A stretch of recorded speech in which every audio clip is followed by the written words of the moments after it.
នៅក្នុងប្រទេសកម្ពុជាយើងខេត្តស្ទឹងត្រែងគឺជាខេត្តមួយដែលមានសម្រស់ស្អាតមែនទែនហើយមានគុណសម្បត្តិច្រើនទៀតបងប្អូនអាចនិយាយបានថានៅប៉ែកឦសានគឺខេត្តស្ទឹងត្រែងគឺវ៉ាដាច់គេហើយបងប្អូនអាចថាទីតាំងនេះគឺមានសក្តានុពលច្រើនដោយបងប្អូនដឹងអញ្ចឹងថានៅរដូវវស្សាសម្រស់នៅខេត្តស្ទឹងត្រែងតាមដងទន្លេហ្នឹងមិនសូវស្អាតប្រហែលទេប៉ុន្តែហុចទិន្នផលផ្នែកនេសាទឲ្យច្រើនមែនទែនមានខេត្តណាដែលសម្បូរត្រីជាងខេត្តស្ទឹងត្រែងនេះទៀតទេមិនត្រឹមតែរដូវវស្សាទេសូម្បីតែរដូវប្រាំងក៏នៅតែមានលក់ត្រីពេញនឹងទាំងអស់ហើយក៏សម្បូរត្រីដែលមានរសជាតិឆ្ងាញ់ច្រើនដូចត្រីប៉ាស៊ីអ៊ីប៉ាវ៉ាមានត្រីក្អែកត្រីឆ្កោកទៅនេះប្រភេទត្រីល្បីហើយរសជាតិឆ្ងាញ់ហើយក៏តម្លៃក៏បានខ្ពស់ដែរហើយបើចូលដល់រដូវប្រាំងវិញគឺមិននិយាយទេបងប្អូនសម្រស់ខេត្តស្ទឹងត្រែងនេះគឺស្អាតមែនទែនពាក់ព័ន្ធជាមួយនឹងសម្រស់ផ្នែកខាងទន្លេថ្ងៃលិចដោះហាត់ខ្សាច់នៅក្នុងទន្លេមានកោះតូចមានដើមឈើអីហ្នឹងកន្លែងងូតទឹកត្រជាក់ស្រួលអាំងសាច់អាំងត្រីជុំគ្នាគ្រួសារមួយទឹកលេងហ្នឹងគឺលេខ1ហើយមិនមែនថាដោយសារតែខ្ញុំនៅស្រុកកំណើតនៅខេត្តស្ទឹងត្រែងហើយយើងអួតពីខេត្តរបស់យើងណាបងប្អូនប៉ុន្តែជាក់ស្ដែងដូចបងប្អូនឃើញអញ្ចឹងមែនខេត្តភាសាយើងសម្បូរត្រីសម្បូរអីសពគ្រប់ហុចទិន្នផលអាចឲ្យប្រជាពលរដ្ឋយើង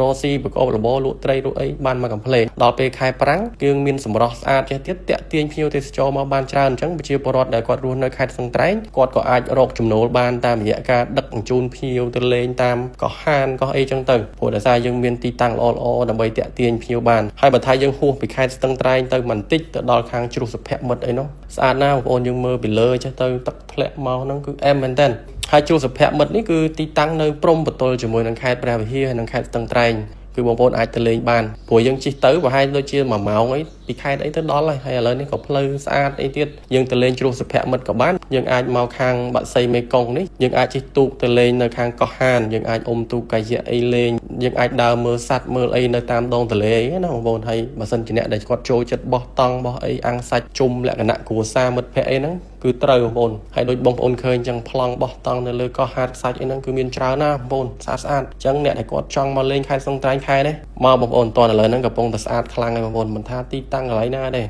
មានគ្រប់ជ្រុងមានដោះហាតខ្សាច់កណ្ដាលទន្លេចេះក៏មានដែរមួយទឹកកណ្ដាលទន្លេចេះក៏បានបងប្អូនចង់មកបោះតង់នៅលើកោះហាតខ្សាច់តូចក៏បានចង់មកអុំទូកកាយៈលេងតាមដើមឈើដែលដុះក្នុងទន្លេហ្នឹងក៏បានដែរហើយដូចបងប្អូនឃើញគោលអីនេះសតតែជាអនុស្សាវរីយ៍មួយដែលបន្សល់ទុកកាលពីជំនាន់បារាំងហើយអ្នកដែលគាត់ដឹងពីមូលហេតុដែលគេដាក់គោលនៅក្នុងទន្លេនេះបងប្អូនអាចខមមិនម្នាក់មួយមកហើយចាប់ពីខែនេះទៅគឺពុកម៉ែបងប្អូនដែលនៅតាមបណ្ដាខេត្តផ្សេងឬមួយក៏មកពីភ្នំពេញអីបងប្អូនអាចមកលេងបានព្រោះតាន់ខែនេះយើងអាចទិញត្រីក៏បានយើងអាចមកលេងនៅនេះក៏ស្អាតព្រោះខែនេះគឺពេញស្អាតហើយបងប្អូននៅតំបន់ទន្លេខែទឹកស្រកចេះគឺស្អាតដោយសារតែហេតុផលដូចខ្ញុំរៀបរាប់ចឹងយើងមានដើមឈើយើងមានហាតខ្សាច់យើងមានទឹកធ្លាក់ទឹកអីនៅសុភមិត្តអីចឹងទៅហើយសម្រាប់នៅក្នុងខេត្តពេលដែលបងប្អូនមកខ្ញុំរីកមិនសម្រាប់អូតែលដែលស្អាតក៏មានរៀបចំផាសុខភាពហើយតម្លៃធូរថ្លៃនៅក្នុងក្រុងអីបងប្អូនអាចស្នាក់នៅខាងអង្គរមាសបានបងប្អូនហើយនេះក៏ជាអូតែលមួយដែលធំជាងគេប្រចាំខេត្តស្ទឹងត្រែងដែរក៏ជាកន្លែងមួយដែលមានផាសុខភាពដែលបងប្អូនអាចគេងបានប៉ុន្តែបើសិនជាបងប្អូនចង់បែបលក្ខណៈ resort មាត់ទន្លេអីហ្នឹង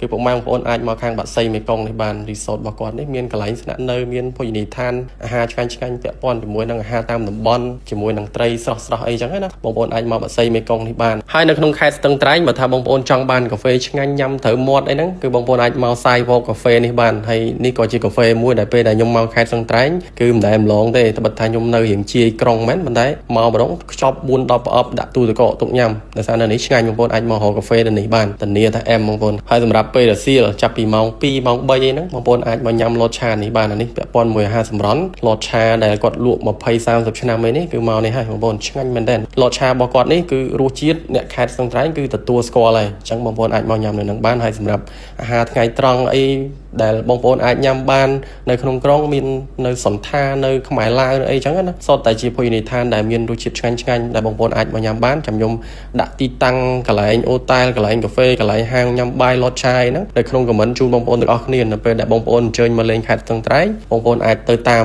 map ដែលខ្ញុំដាក់នៅក្នុងខមមិនឲ្យណាបងប្អូនចាំជួយ check មើលក្នុងខមមិនទៅហើយសម្រាប់ខេត្តស្ទឹងត្រែងឥឡូវនេះឃើញថាអភិវឌ្ឍច្រើនមែនតើបងប្អូនទៅម្ដងមានអីថ្មីរហូតស្អាតណាឥឡូវហ្នឹងឃើញថាហេដ្ឋារចនាសម្ព័ន្ធការរៀបចំអីនៅក្នុងខេត្តយើងឃើញស្អាតច្រើនបងប្អូនមានការអភិវឌ្ឍច្រើនណាចឹងហើយខ្ញុំមានតែប៉ុណ្្នឹងទេដើម្បីចែកម្លែកអរគុណបងប្អូនជំរាបលាបាយ